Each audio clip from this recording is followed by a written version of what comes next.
नमस्कार. तर आज गौऱ्या मंड्याला कवट्याला जायला आहे आपल्याला सप्तऋषीला. तर गौऱ्याला म्हणलं चल जाव्या, काय अडचण नाही. गेलो, दर्शन घेतलो, बाहेर बसलो. बघा पाणी केवढं वाढली. तर मग बघा गौऱ्या म्हणला आपल्याला रानात जायला आहे. तर चल म्हणलं जाव्या रानात, काय अडचण नाही.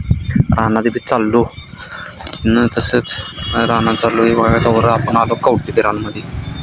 कवटीपिरान म्हणून आता म्हणलं हे हॉटेला येते, जेवण लई भारी असते, क्वालिटी असते.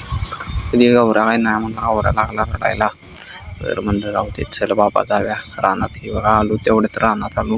गहू लावलाय, सॉरी भात लावलाय. गहू नको, भात लावलाय.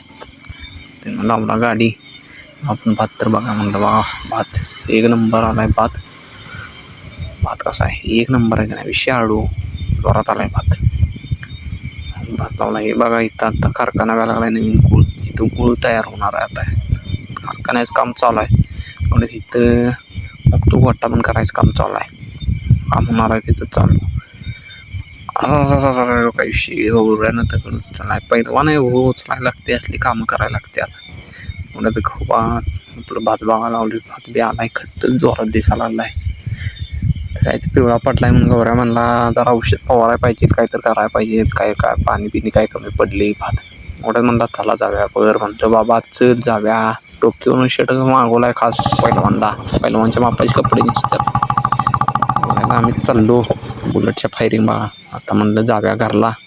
वातावरण बघा कसलं झाले, पाऊस पडेल आता असं वाटते. एक नंबर वातावरण झाले. आता बघूच तर आलो आम्ही गावात. रील्स काय बघायला सोडत नाही, गाडी उभी रील्स बघतोय.